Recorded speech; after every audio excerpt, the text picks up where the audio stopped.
So I want to share something that I heard really interesting on a podcast. And I'll just give you kind of the analogy. And I recommend that you do this on your own. But basically they said, imagine that you're on your deathbed. Okay, so first of all, they said, how old are you when you die?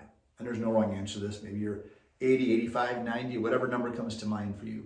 But imagine at your end of your life, you're laying on your deathbed and your loved ones are coming in and saying, hey, glad to know you, but you've got very short time left on life, on earth, I should say. And the question is, was your life a success? Would you consider your life a success? Yes or no? Hopefully you'd say yes.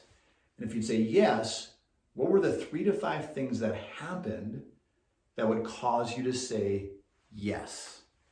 And if you do this on your own, if you actually, journal it out or write it out or even, take some time and think through this, my guess is immediately when you ask yourself that question, you're probably going to have 1 or 2 things that are going to immediately come up as an answer for you, okay?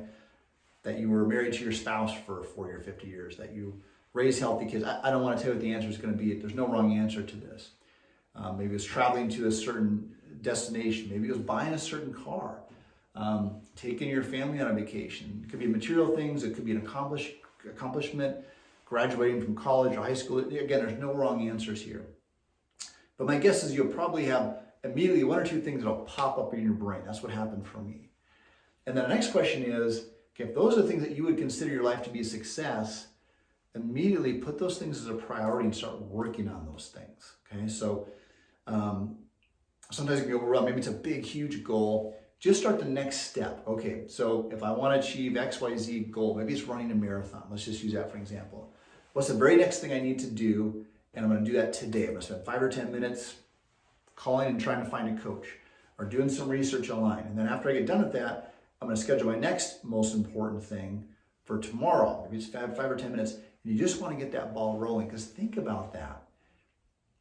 At the end of your life, if those are the things that are going to make your life a success, then you should start working on those things right now. Maybe you still have obligations of working and taking care of your family, things like that. You're still going to do those things, but you're going to take every extra chance you can to start working on these big life goals. And maybe it involves your family, okay?